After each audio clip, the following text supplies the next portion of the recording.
वो भी क्या दौर था जब भारत को सोने की चिड़िया कहा जाता था।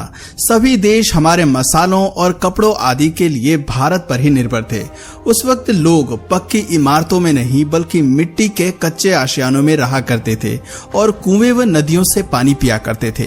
प्राचीन भारत के लोग इतने कुशल कारीगर थे कि बिना किसी मशीन की सहायता से खूबसूरत कलाकारी किया करते थे। तब भारत में नोट नहीं बल्कि सामान के बदले सामान से आदान प्रदान किया जाता था। उस वक्त भारत की अधिकांश जनता शहरों में नहीं बल्कि गांव में बसा करती थी। इसी के चलते पुरानी यादें ताजा कर आज हम आपकी मुलाकात असली भारत से कराने जा रहे हैं। आशा करते हैं आपको ये वीडियो बहुत पसंद आएगा। कहते हैं कि इतिहास हमेशा बुरा नहीं होता है बल्कि उसमें कुछ यादें बसी होती हैं जिन्हें याद कर हम फिर से मीठी यादों में खो जाते हैं। 1000 साल पहले की अगर बात करें तो ये वो समय था जो मध्यकालीन युग में आता था। ये वो दौर था जब भारत में भारतीय शासक तो राज कर ही रहे थे बल्कि कई विदेशी शासकों ने यहाँ आक्रमण कर अपना शासन जमा लिया था। दरअसल भारतीय शासकों में उस वक्त एकता का अभाव था। हर कोई अपनी मर्जी से देश को चलाना चाहता था। इसीलिए देश के अलग अलग राज्यों में भिन्न भिन्न शासकों का शासन था और इसी बात का फायदा उठाकर यहाँ विदेशी शासन अपना अधिकार जमाने के लिए आक्रमण करने लगे। 1000 साल पहले भारत में पल्लवा, चौलकिया, पांड्या और चौल के अलावा राष्ट्रकूटा जैसे राजवंशों का राज हुआ करता था। 1000 साल पहले होने वाले व्यापार पर नजर डालें तो तब आज की तरह बड़ी बड़ी फैक्ट्रीज नहीं हुआ करती थी। उस वक्त भारत में केवल कपड़े, मसाले और खान पान की चीजों का व्यापार किया जाता था। भारत में इन चीजों की इतनी पैदावार होती थी कि इन्हें दूसरे देशों में एक्सपोर्ट किया जाता था। ताजा जानकारी के मुताबिक तब दुनिया में भारत का गुड्स एंड फूड सर्विसेज का 30% का योगदान था। वहीं दुनिया में चीन का 25% और यूरोप का 11% का योगदान था। इस लिहाज से ये माना जाता है कि उस वक्त दुनिया में सबसे ज्यादा जनसंख्या इन तीनों देशों में ही बसा करती थी। अमेरिका, लैटिन अमेरिका, ऑस्ट्रेलिया और नॉर्दर्न रशिया में काफी कम जनसंख्या थी। प्राचीन भारत में अधिकांश व्यापार सामान के बदले सामान पर ही निर्भर था। यानी अगर आपने कुछ सामान खरीदा है तो आप अपने पास मौजूद सामान को देकर दूसरी वस्तु खरीद सकते हैं। मतलब अनाज के बदले फल व सब्जियां खरीदना या फिर कपड़े के बदले बर्तन आदि खरीदना। उस वक्त मुद्रा काफी सीमित संख्या में और सीमित लोगों के पास ही हुआ करती थी। इसलिए लोग अपनी जरूरतों की पूर्ति एक दूसरे को सामान लेकर या देकर पूरी किया करते थे। तब के समय में फैमिली बिजनेस को अहमियत दी जाती थी। यानी अगर किसी का काम सुनार या लोहार का है तो उसका बेटा भी वही काम किया करता था। इस तरह पीढ़ी दर पीढ़ी सभी एक ही काम करते थे, जबकि वर्तमान में ऐसा कतई नहीं है। अब सभी लोग अपनी एजुकेशन के हिसाब से अपना कार्य चुनते हैं और उसी में आगे बढ़ते हैं। 1000 साल पहले आज की तरह शहरों में मंडी और बाजार हुआ करते थे, जहां आधुनिक भारत में एक सुई से लेकर मोबाइल फोन तक सभी सामान की अलग अलग दुकानें होती हैं। वहीं प्राचीन भारत में केवल सोना, चांदी, कपड़ा, इत्र और बर्तन के अलावा खान पान की सामग्री जैसे फल, सब्जियां और अनाज आदि की दुकानें हुआ करती थीं। उस वक्त लग्जरी आइटम्स की दुकानें न के बराबर थीं। खेती और पशुपालन ही लोगों का मुख्य व्यवसाय होता था। उस समय के लोग काफी मेहनती होते थे और कलाकारी के मामले में उनका कोई जवाब नहीं था। सुनार, लोहार, कुम्हार, हस्तकार आदि सभी अपने अपने काम में इतने कुशल थे कि आज भी भारतीय कलाकारी को दुनिया भर में सराहा जाता है।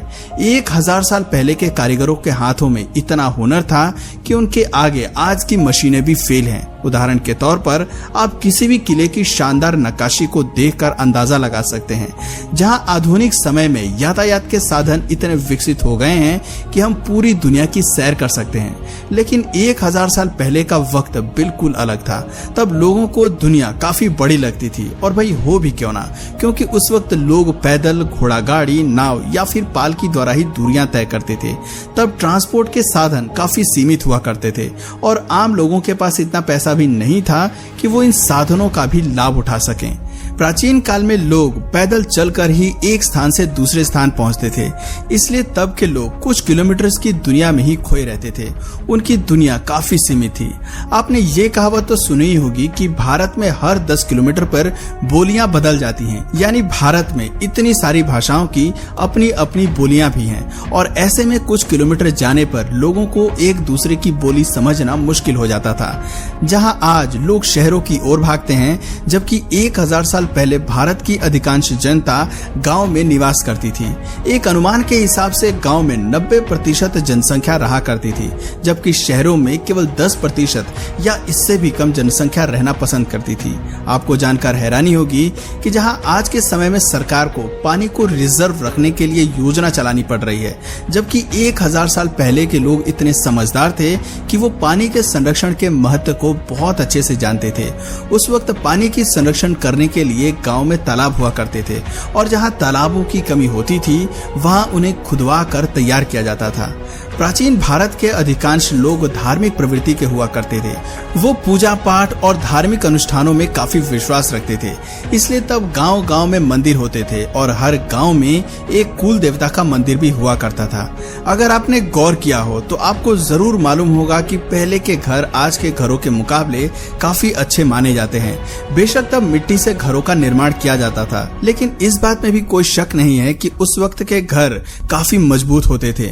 आज भी आपको कई जगह उन पुराने घरों या हवेलियों के नमूने देखने को मिल जाएंगे। मिट्टी के बने इन घरों की एक खासियत भी होती थी कि उन घरों में ठंडक महसूस होती थी, जबकि वर्तमान में कंक्रीट और सीमेंट के बने मकान गर्मियों के दिनों में इतने तप जाते हैं कि उसमें बिना पंखे, कूलर या एसी के गुजारा नहीं है। आपको बता दें कि सीमेंट से निर्मित घरों की आयु 50 वर्ष लगभग होती है और कुछ ही सालों बाद इन मकानों में दरारें और सीलन आने लगती हैं, जबकि प्राचीन समय में चूने और मिट्टी से तैयार मकानों की उम्र तकरीबन 200 से 300 साल हुआ करती थी।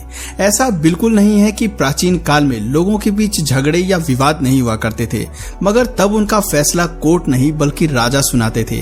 राज्य के बड़े फैसलों के लिए राजा ही उत्तरदायी होते थे, पर छोटी छोटी समस्याओं का हल निकालने के लिए पंचों की मदद ली जाती थी। गांव के लड़ाई झगड़ों या किसी छोटी समस्या आदि का निपटारा पंच या सरपंच ही किया करते थे। एजुकेशन पर नजर डालें तो 1000 साल पहले आज की तरह बड़ी यूनिवर्सिटीज और स्कूल नहीं होते थे।